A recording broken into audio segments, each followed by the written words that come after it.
School of Punk. Because everybody can be a punk rocker.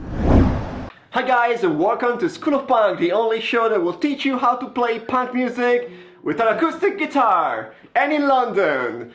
It's been a while that I'm out, but I got back on track. I figured out some time in my life to do this again. So I've been requested to teach about how to mute the strings while strumming on a power chord position. I think it's a very good request, and some people have been not clear how, like you see musicians on stage and they're strumming the strings all the way, and you don't understand, like they're playing them all, they play some of them. So we're gonna get into it and on the power chord and get all the details about this thing. So we're gonna be real clear. So we're gonna use two power chord positions this time, and at the end of the lesson I'll do something else for the intermediate. There's another power chord position for the intermediate, but if you're just a beginner, you should focus on learn these two shapes of your hands, on your left hand. So say if you are on a power chord and you are in a A chord, the power chord is always the same, so you must have checked out School of Punk lesson number 1, the power chord, and after that this is extra lesson number 1 side, like 1/A 1.1. So once you have the A position set up, and this is the A position, so we having the index finger on the 5th fret of the 6th string, and then we have the ring finger on the 7th fret of the 5th string, the pinky on the 7th fret of the 4th string, and the middle finger can be slightly touching the 3rd string but not pressing it. So remember, just touching it, not pressing, touching. So if you see it on this way, it's not pressing, it's just touching it. If you touch a screen, you will take a moment to do this with me. So if you press the string, you press the power chord on the A and you're strumming, that's the power chord. If you just touch the strings, there's no sounds at all. There's some harmonics, but it doesn't play the actual chord. So start doing this with me and start 1, 2, 3, and then released, but still touching, okay? So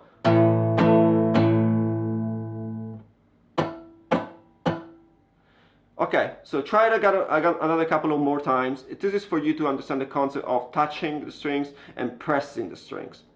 When you press the strings, you create an actual sound, like a note. When you touch the strings, you mute them. And that is even more clear when you play on an electric guitar. If you just touch the string, if you just touch the screen and not press them, you will basically not make any sound. Make some little sounds, but in the mix you will not hear it.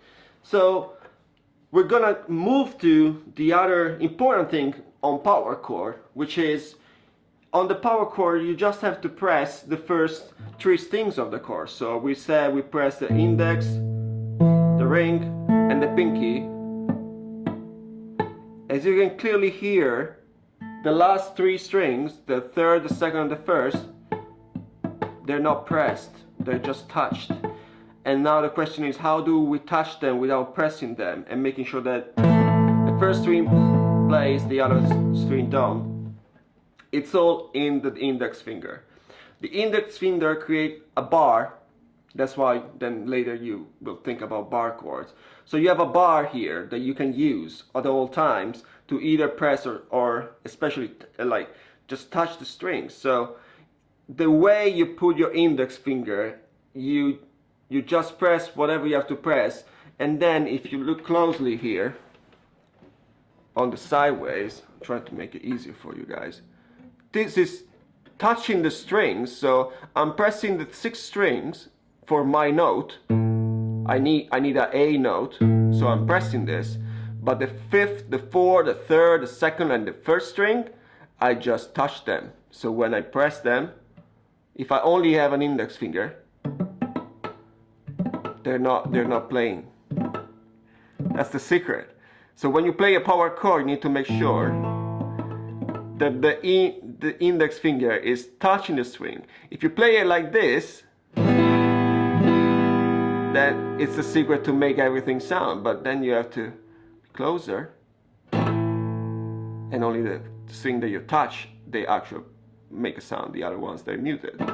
And that's the reason why then when you play a power chord and you see live guitarists playing it, you know, you strum all the strings.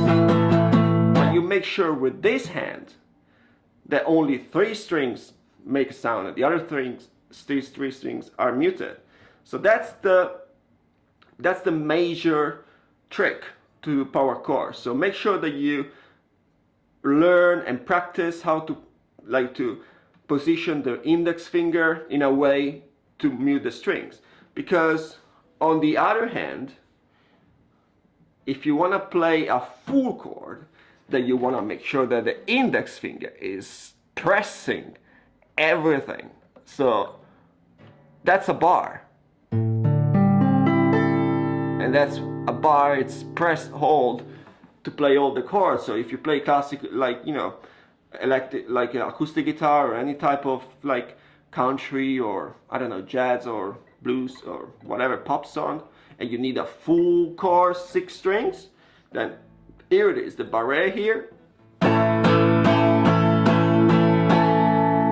that's how it sounds. But especially when you play punk rock with electric guitar and there's a lot of gain on it, you just need this clear, concise, strong power sound. So don't care about the other ones.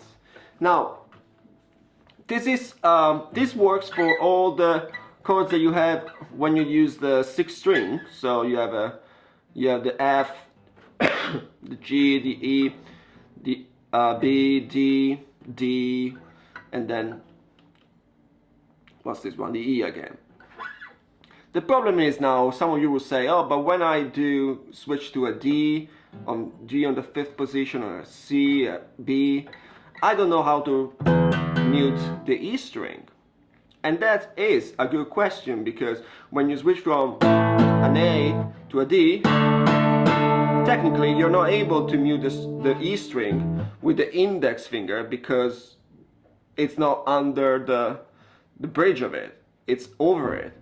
So what to do in this case? What do I do? And I don't know if it's right, but that's definitely working. You press up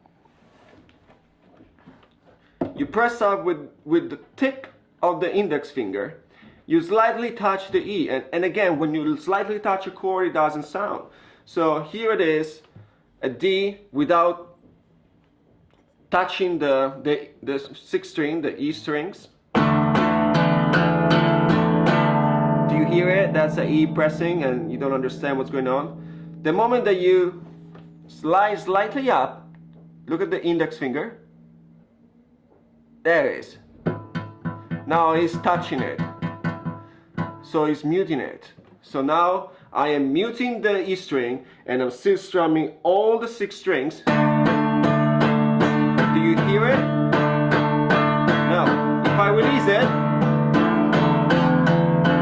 and I'll put it pressing again. Okay? So that's the other secret for when you do power chord on the A strings, on the 5th string, because you will have to switch up and down all the time, and you can make sure that when you go down, then this index finger slightly touch the E so it doesn't sound. Okay, I think this is all you need as a beginner.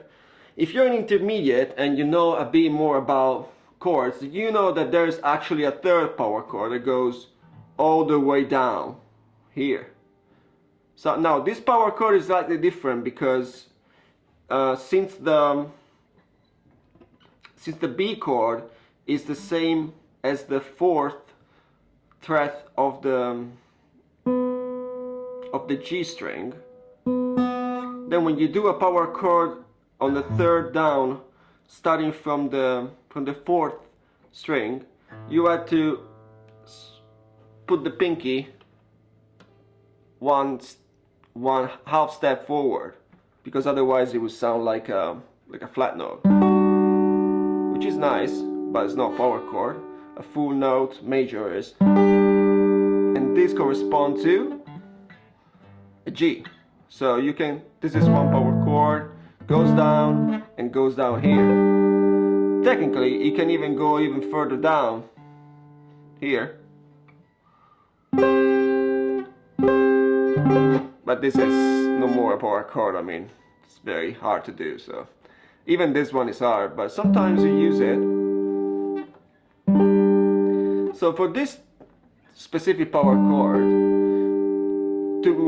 there are two strings on top that are playing if we don't mute them. So what do I do to mute them if I do have to do this type of power chord? I use my middle finger. I just put it all the way to all the 6 strings in a way that is muting them. So I make sure that when I strum,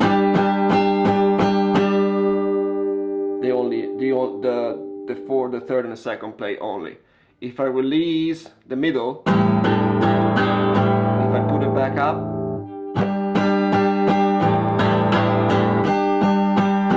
and again, I'm not doing anything different with my right hand. It's my left, but I'm lefty, so I assume you're right-handed.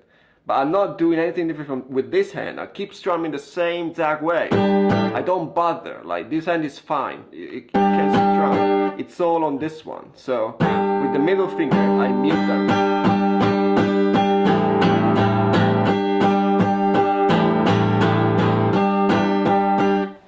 And that's about it. School of Punk. Subscribe now.